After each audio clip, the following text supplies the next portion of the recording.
नमस्कार. स्वातीच्या स्वयंपाकमध्ये तुम्हा सर्वांचं खूप खूप स्वागत आहे.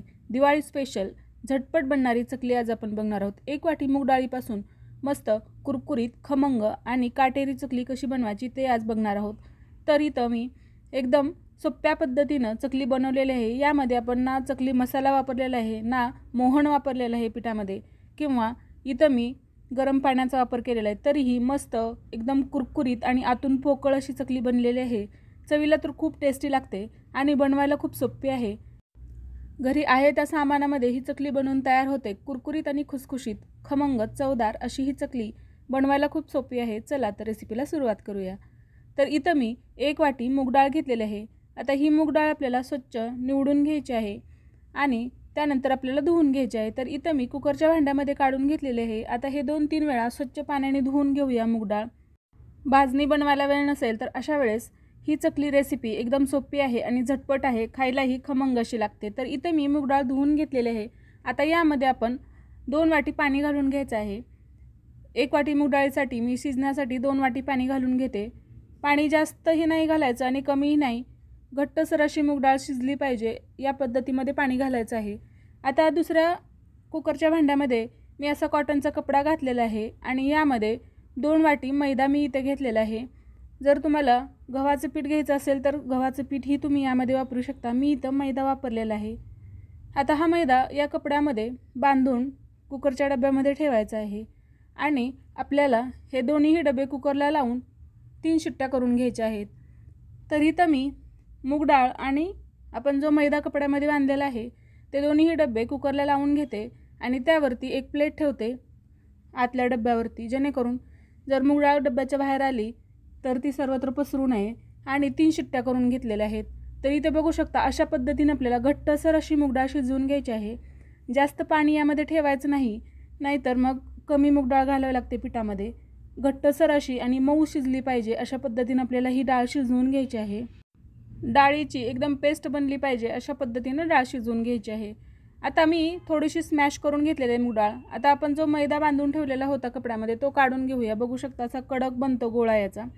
आता याला आपण फोडून घ्यायचं आहे. तर हातानेच इथं मी फोडून घेते. हे जे मैद्याचे गोळे आहेत याची पावडर बनवून घ्यायची आहे आपल्याला. तर इथे बघू शकता अशा पद्धतीनं आपण हाताने याला स्मॅश करून किंवा फोडून घ्यायचे आहेत हे गोळे. जर हे जास्तच कडक असतील तर तुम्ही जो खलबत्त्यातील बत्ता असतो त्याच्यानेही फोडू शकता.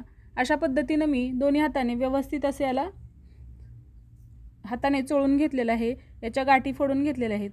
आता हे मैदा आपण चाळून घ्यायचा आहे. तर इकडे मी चाळणी घेतलेली आहे आणि त्यामध्ये हा मैदा पूर्णपणे चाळून घ्यायचा आहे. आता इथं बारीक बारीक ज्या गाठी आहेत त्यामुळे चाळावंच लागतं, नाहीतर त्या गाठी तशाच राहतात खडे आणि मग चकली व्यवस्थित होत नाही. त्यामुळे हे पीठ व्यवस्थित असं चाळून घ्यायचं आहे. आता इथं बघू शकता पूर्णपणे मी चाळून घेतलेलं आहे. आता यामध्ये आपल्याला मसाले ॲड करायचे आहेत. तर 1 चमचा धने पावडर घातलेला आहे. इथं मी चवीनुसार मीठ घालून घेतलेलं आहे. त्यासोबत 1 चमचा लाल मिरची पावडर, पाऊण चमचा हळद घातलेली आहे.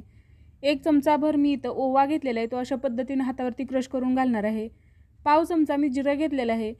हवं असेल तर तुम्ही हे मिक्सरला बारीक करूनही घेऊ शकता. आता हे चांगलं मिक्स करून घेऊया. यामध्ये अजिबात मोहन घालायची गरज नाही. आता हे कोरडे जिन्नस व्यवस्थित असे मिक्स करून घेतले की आपण जी मूग डाळ शिजवून स्मॅश करून घेतलेली आहे बघू शकता अशा पद्धतीनं एकदम आपल्याला पुरणासारखं करून घ्यायचं आहे, जेणेकरून पिठामध्ये मूग डाळ व्यवस्थित मिक्स होईल, त्याचे कण असे राहणार नाहीत. अशा पद्धतीनं स्मॅश करून घ्यायचे आहे. हवी असेल तर तुम्ही गाळूनही घेऊ शकता. आपण पुरण ज्या पद्धतीनं करतो त्या पद्धतीनं आपण चाळणीतून ही डाळ गाळून घेऊ शकता. मी इथं छान अशी चमच्याने बारीक करून घेतलेली आहे. आता इथं पाण्याचा अजिबात वापर लागत नाही. जेवढी मूग डाळ आहे त्या मूग डाळीमध्येच आपल्याला हा मैदा मळून घ्यायचा आहे. तर इथे बघू शकता अशा पद्धतीनं आपल्याला मैदा या मूग डाळीमध्ये मिक्स करत जायचा आहे. आपल्याला या मूग डाळमध्ये बसेल अशा पद्धतीनं हा मैदा सर्वच्या सर्व मळून घ्यायचा आहे. गरज लागली तरच थोडंसं पाणी घ्यायचं आहे, नाहीतर मूग डाळीमध्ये व्यवस्थित असा मैदा मळून होतो. मूग डाळ शिजवताना त्यामध्ये जास्त पाणी घालायचं नाही, नाहीतर जास्त पाणी घातलं तर मग परत आपल्याला मैदा कमी पडतो आणि मग मूग डाळ शिल्लक ठेवावी लागते. त्यामुळं त्याची टेस्ट येत नाही. मूग डाळ कमी असेल तरी चकलीची खमंग अशी टेस्ट येत नाही. जेवढा मैदा घेतलेला आहे त्या प्रमाणात 1 वाटी मूग डाळ लागते आपल्याला 2 वाटी मैद्यासाठी आणि हे प्रमाण परफेक्ट होतं. पण मूग डाळ शिजवताना घट्ट अशी शिजवून घ्यायची आहे, म्हणजे 2 वाटी मैद्यामध्ये 1 वाटी मूग डाळ परफेक्ट अशी बसेल. तर इथे तुम्ही बघू शकता व्यवस्थित असं मी हे मळलेलं आहे आणि अजिबात पाण्याचा वापर केलेला नाही. तर इथं मी पाव वाटी तीळ घातलेले आहेत. आता तीळ ही यामध्ये आपल्याला मिक्स करून घ्यायचे आहे चांगले. चवीनुसार मीठ ॲडजस्ट करून घ्यायचं आहे आणि हे एक 5 ते 10 मिनटासाठी आपल्याला मुरत ठेवायचं आहे. तर ही चकली एवढी खमंग लागते ना की एकदम टेस्टी अशी लागते, अजिबात भाजणीची आणि याच्यामध्ये बदल जाणवत नाही. तुम्ही एकदा नक्की ट्राय करून बघा. आता यावरती मी झाकण ठेवून एक 5 ते 10 मिनटं रेस्ट व्हायला ठेवलं होतं. छान असं हे पीठ भिजलेलं आहे. आता आपल्याला थोडंसं याला सैलसर करून घ्यायचं आहे पीठ. मी याच्या अगोदर पाण्याचा अजिबात वापर केलेला नाही.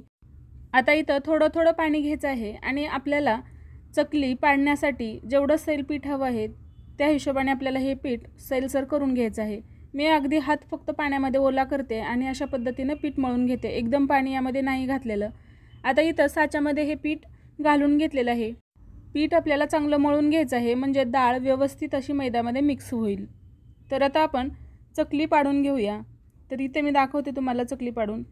किती मस्त काटेरी चकली बनते, तुम्ही इथे बघू शकता. खूप जास्त सैल केलं तर त्याला काटे व्यवस्थित येत नाहीत, अशा रेषा रेषा दिसतात जर पीठ सैल असेल तर. आणि खूप घट्ट पीठ असेल तर चकली मध्ये मध्ये तुटते. मीडियम कन्सिस्टन्सीचं पीठ आपल्याला मळून घ्यायचं आहे. इथे व्हिडिओमध्ये दाखवल्याप्रमाणे बघू शकता किती मस्त काटे आलेले आहेत चकलीला. दिसायलाही खूप सुंदर सुरेख दिसते चकली आणि चवीला तर खूप खमंग लागते. तर इथे तुम्ही बघू शकता अशा पद्धतीनं मी इथं चकल्या बनवून घेणार आहे आणि इकडं आपण तेलही गरम करायला ठेवलेलं आहे. तोपर्यंत तेल गरम होतं आहे तोपर्यंत मी इथं 5-6 चकल्या पाडून घेते. तर पीठ मळताना आपल्याला घट्टसर असं पीठ मळायचं आहे आणि 2 वाटी मैद्यासाठी 1 वाटी मूग डाळ शिजवून घ्यायची आहे आणि घट्टसर अशी शिजवून घ्यायची आहे आणि त्याच मूग डाळीमध्ये आपल्याला पूर्णपणे मैदा मळून घ्यायचा आहे. गरज लागली तरच पाण्याचा हात थोडासा घ्यायचा आहे, नाहीतर त्या डाळीमध्ये मैदा मळून होतो. तर इथं मी 4-5 चकल्या बनवून घेतलेल्या आहेत. लगेच तळायलाही सुरू करायचं आहे. खूप साऱ्या चकल्या बनवून ठेवायच्या नाहीत, नाहीतर कडक होतात, वातड होतात. तर इकडं तेलही छान असं गरम झालेलं आहे. आता यामध्ये आपण 4 चकल्या सोडून घेणार आहोत. तर तेल चांगलं गरम पाहिजे, खूप जास्त कडकडीत नसावं किंवा खूप जास्त थंडही नसावं, मीडियम गरम असावं तेल. आता यामध्ये चकली सोडून घ्यायची आहे आणि लगेचच चकलीला पलटायचं नाही, नाहीतर चकली तुटू शकते. तर इथं 1-1 मिनिट चकलीला असंच सोडून द्यायचं आहे तेलामध्ये आणि त्यानंतर आलटून पलटून दोन्ही बाजूनी छान असं खमंग कुरकुरीत चकली तळून घ्यायची आहे. थोडासा गोल्डन रंग आला पाहिजे चकलीला, गोल्डन ब्राऊन. इथे तुम्ही बघू शकता मस्त अशी कुरकुरीत चकली तळून झालेली आहे. याच पद्धतीने आपण सर्व चकल्या तळून घेणार आहोत. तर तळताना आपल्याला तेल हे खूप जास्त कडक असेल तर चकलीवरून कडक होते आणि आतून सॉफ्ट अशीच राहते. थंड झाल्यानंतर ते पूर्णपणे सादळते. त्यामुळं चकली तळताना थोडेसे पेशन्स ठेवून चकली तळायची आहे, नाहीतर बऱ्याच वेळा सर्व प्रोसेस व्यवस्थित होते पण चकली तळताना व्यवस्थित तळली जात नाही आणि त्यामुळे चकली ही खुसखुशीत कुरकुरीत होत नाही, साधाळून जाते आणि खाऊ नाही वाटत मग. तर इथं तळताना काळजी घ्यायची आहे की तेल खूप जास्त कडक नसावं किंवा खूप थंडही नसावं. मीडियम गरम तेलामध्ये आपल्याला ह्या चकल्या तळून घ्यायच्या आहेत कुरकुरीत होईपर्यंत आणि कलर त्याचा छान येईपर्यंत. तर इथं मी सर्वच्या सर्व चकल्या अशा पद्धतीनं तळून घेतलेल्या आहेत. एकदम झटपट ही चकली बनवून तयार होते. चवीला खूप खमंग कुरकुरीत खुसखुशीत लागते. तर या दिवाळीमध्ये ही रेसिपी तुम्ही नक्की ट्राय करून बघा. आवडली असेल तर लाईक करा, शेअर करा आणि सबस्क्राईब करा. सोबतच बेल बटन दाबायलाही विसरू नका. रेसिपी पाहिल्याबद्दल धन्यवाद.